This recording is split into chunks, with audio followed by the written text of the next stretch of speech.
여러분 안녕하십니까? 지난 시간에 이어 오늘도 미국 대선과 관련한 이야기를 이어가겠습니다. 북한이 어제 3일이죠. 토요일 김정은이 트럼프 대통령 부부에게 위로 전문을 보냈다고 전격 발표했습니다. 지난 우리 공무원 사살 사건 때도 우리 정부가 북한의 공식 해명을 요구한 지 하루 만에 김정은이 긴급 통지문을 보내왔는데 이번에도 트럼프 대통령 부부가 코로나 확정 판정을 받은 지 하루 만에 매우 이례적으로 신속하게 움직였습니다.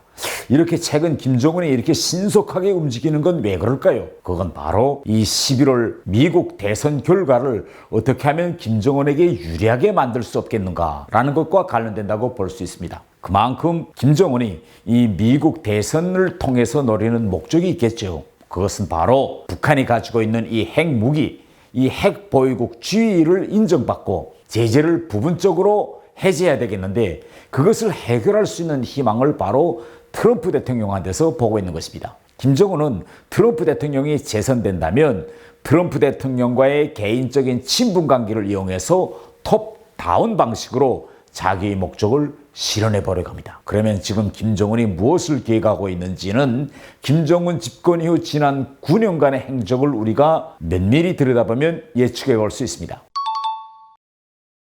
여러분, 사실 북한의 대남 통일 전략과 우리 대한민국 역대 정부들의 대북 통일 정책을 우리가 이렇게 비교해 보면 우리 정부의 대북 정책은 국제 정치학자들이 읽어보아도 무슨 소리인지 알기 어렵고 매우 애매모호하다고 합니다. 왜 그런가 하면 우리의 통일 정책은 말로는 통일 정책이라고 되어 있지만 들여다보면 통일 지향보다는 분단 관리에 치중하고 있다. 이렇게 외국 학자들은 평가하고 있습니다. 그런데 북한의 통일 정책은 그 실현 가능성 여부는 별로 없어 보이지만 국제 정치의 계산 방식으로 들여다보면 이것이 정말 통일 정책이구나 라고 보일 수 있습니다. 실례로 김정일은 자기 통일 정책을 매우 명백히 이야기했는데 자기가 점령군 사령관으로 서울을 점령하는 것이다. 이렇게 아주 알기 쉽게 이야기합니다. 또 김정은이 같은 경우에는 2015년 신년사에서 2015년을 통일 대전의 해로 만들겠다. 이렇게 명백히 이야기합니다. 사실 북한은 지난 70여 년 동안 한 가문이 지속적으로 통치하면서 통일을 위해 분명한 목표를 세워놓고 이를 실현하기 위한 수단 개발을 한순간도 중단한 적이 없었습니다. 지금 김정은은 한국 사람들의 정신과 이념을 혼탁하게 만들면 북한이 한국에 비해서 아무리 가난해도 남한을 굴복시키고 적화 통일을 이룩할 수 있다. 이렇게 생각하고 지금 밀어붙이고 있습니다. 우리나라의 식자들이 북한이 미국과 싸우기 위해서 저러고 있다라는 말들을 해대고 있지만 사실 김일성, 김정일, 김정은으로 이르기까지 북한의 대미 정책은 미국과는 절대로 앞으로 다시는 전쟁하지 않는다. 이런 말로 정리될 수 있습니다. 북한은 오로지 이 한국을 타고 앉으려는 한 가지 생각뿐인데 미국의 존재가 고민인 것입니다. 우리나라에 미군이 존재하는 한 북한은 대남 적화 통일을 위한 전쟁의 결단을 내릴 수 없습니다. 그래서 북한은 끊임없이 미국과 협상도 하고 대화도 하고 종전선언하자, 평화조약하자, 불가침 협정 맺자, 주한미군 나라, 군사훈련 중지해라 끊임없이 미국을 흔들고 있는데 아직까지는 그래도 미국이 흔들리지 않고 북한의 요구도 들어주지 않습니다. 그러니 지금 북한은 방법을 찾으려고 했습니다. 어떤 방법일까요? 그 방법이란 바로 미국까지 날아갈 수 있는 핵미사일을 갖추어 놓고 미국과 계속 협상을 벌리면 종단에는 미국이 한국을 포기할 것이다. 이렇게 생각하고 있습니다. 그럼 이제부터 김정은이 할아버지와 아버지의 핵 전략을 어떻게 진화시켜 왔는가를 좀 들여다보겠습니다.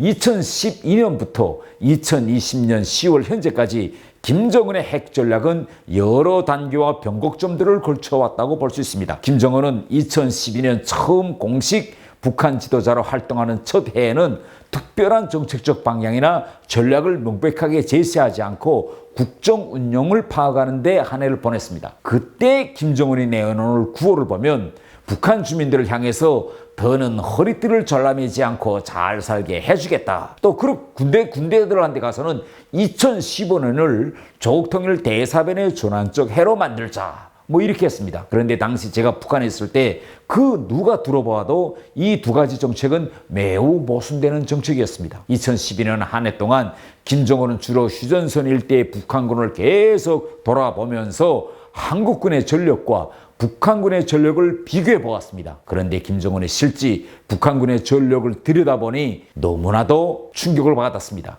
숫자상으로는 물론 전쟁 물자 등이 한국군에 비해서 턱없이 모자라서 북한의 재래 무력으로는 절대로 적화 통일을 이뤄낼 수 없다는 걸 김정은은 알아차렸습니다. 그럼에도 불구하고 김정은 옆에 있는 군 장성들은 평양에서 진행된 회의들에서 뻥을 치면서 마치 북한군이 전쟁만 일어나면 한국군을 일시에 제압할 수 있는 것처럼 허세를 부려왔습니다. 그러나 해외에서 유학도 하고 이렇게 한국군에 대한 정보 자료를 다 알고 있는 김정은으로서는 이들이 허세를 부리고 있다는 걸 다 알고 북한군 장성들을 몰아세웠습니다. 그런 거짓말을 하지 말라. 북한의 전력으로는 한국군을 절대 당할 수 없다. 그러면서 김정은은 장성들을 향해서 방도는 무엇인가 구체적으로 대라고 따졌습니다. 그때 북한군 장성들 속에서 나오는 답이 바로 핵과 미사일밖에 없다는 것이었습니다. 그래서 결국 김정은은 2013년 3월 달에 핵과 경제를 동시에 병진시켜 발전시킨다라는 핵 경제 병진 노선을 내놓습니다. 이것은 쉽게 말하면 재래식 무력 전반, 탱크, 장사정포 이렇게 북한 재래식 무력 전반을 균형 있게 발전시킨다던 종전의 정책을 뒤집어 엎고 ICBM, SLBM과 같은 그런 장거리, 중거리 이런 미사일을 완성하고 아직 소형화하지 못한 핵무기를 빨리 소형화하는 데 자금과 기술 인력을 집중한다. 이렇게 해서 단기간 내에 핵무기를 완성한다는 것입니다. 당시 김정은이 생각했던 것은 핵을 완성하고 미국으로부터 핵에 기초해서 체제 안전을 보장받은 후 이를 토대로 경제건설에 올인하면 10년 내로 북한이 이 동북아시아에서 핵도 가지고 있고 경제도 발전한 잘 살 수 있는 나라가 될 것이다. 이렇게 김정은은 생각했습니다. 그래서 김정은은 2017년까지 4년 동안 아예 질주하다시피 해서 2017년 11월 ICBM 화성 15형 발사를 계기로 핵무력 완성을 선포합니다. 그 다음부터는 김정은은 핵 완성에 기초하여 핵 보유국 지위를 인정받기 위한 협상에 들어가기 시작하는데 2018년 한 해 동안 한국, 미국과 협상을 벌였습니다.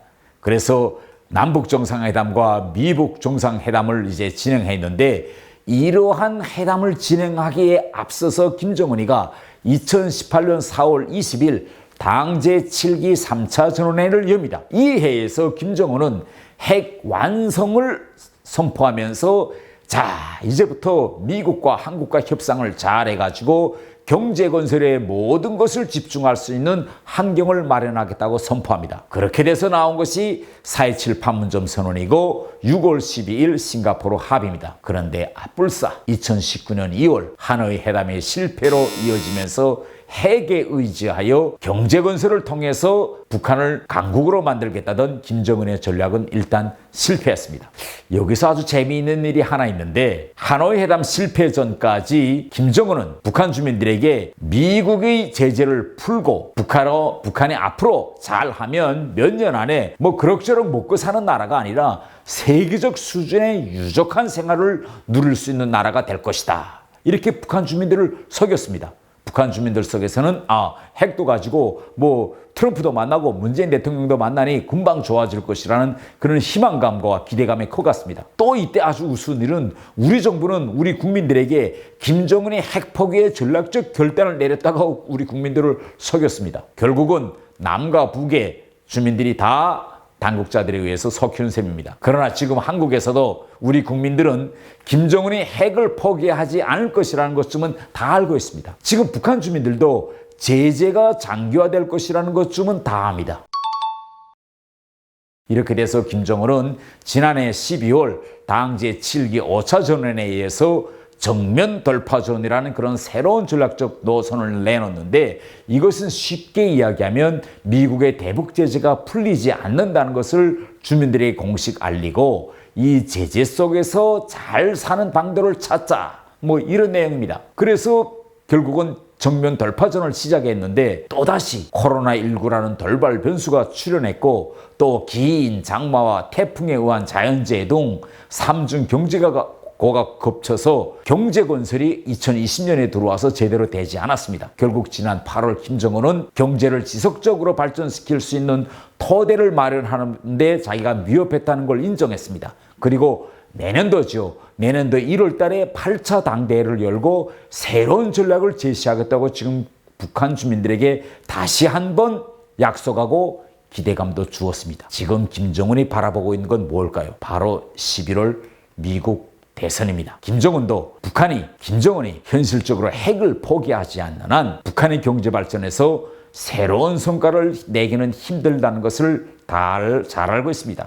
그래서 바로 미국과의 협상에 큰 기대를 가지고 있습니다. 지난 7월 10일 김정은은 동생 김여정을 내세워서 미국이 하노이에서 내놓았던 제안은 받아들이기 힘드니 이번에는 미국에게 직접적인 위협을 주는 이런 요소들을 제거하는 협상은 어떤가 던져놓았습니다. 쉽게 이야기하면 영변 핵시설 연구 폐기라면 몰라도 거기에 플러스죠.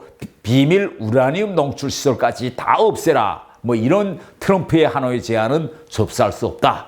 그러나 미국을 직접 타격할 수 있는 북한의 ICBM을 몇 개 없애는 이런 건 좀 미국과 할 수 있다. 그리고 트럼프 대통령 한테는 앞으로 검증을 통해서 오랜 기간 진행하여야 할 핵시설 폐기보다는 이렇게 ICBM 몇 개를 폐기하는 이런 걸 해주면 트럼프 대통령이 셔도 잘 벌려서 미국에서 긍정적인 호응도 얻을 수 있다. 이런 미끼를 슬쩍 미국에게 던졌습니다. 핵무기를 몇 개 없애는 핵 군축 협상을 해보자는 거죠. 그런데 흥미로운 것은 김정은의 이러한 제안에 대해 트럼프 대통령이 긍정도 부정도 하지 않은 채 일단 자신이 재선되면 김정은을 즉시 만나겠다고 이제 김정은에게도 일정한 기대감을 준 이런 상태입니다. 현재 김정은으로서는 예측 불가능하지만 과시적인 충동에 잘 빠지는 트럼프 대통령이 바이든 후보보다는 상대하기 쉽고 좋다는 입장입니다. 그런데 트럼프 대통령 부부가 갑자기 코로나 확진을 받아서 대선에 차질이 빚어졌으니 김정은한테는 지금 큰일이 난 것입니다. 이제 며칠 있으면 북한에서 노동당 창건 75주기입니다. 10월 10일입니다. 당 창건 75주년 기념을 앞두고 있으나 사실 김정은이 북한 주민들에게 가시적으로 내세울 만한 성과가 없습니다. 그래서 지금 많은 전문가들은 이번 열병식에 새로운 대륙간 탄도미사일 ICBM이나 혹은 잠수함 탄도발사 미사일 SLBM과 같은 그런 새로운 전략 핵무기를 공개할 게 아니냐 이렇게 지금 촉각을 세우고 있습니다. 어쨌든 앞으로 미국에서 누가 대통령으로 당선되든지 관계없이 미국과 협상을 다시 벌려보려는 그런 김정은의 속심만은 명백한 것 같습니다. 그래서 저는 이 미국 대선에 지금 한 달밖에 남지 않았는데 이런 대선을 앞두고 과연 김정은이가 미래의 협상을 망칠 수 있는 이런 전략적 도발을 하겠는가? 저는 이에 대해서는 좀 회의적입니다. 아마 김정은은 이 10월 한 달 동안만은 미국의 대선 결과를 보면서 앞으로 향후 행보를 정할 것으로 같다는 것이 제 판단입니다. 오늘은 여기까지 하겠습니다. 여러분 감사합니다.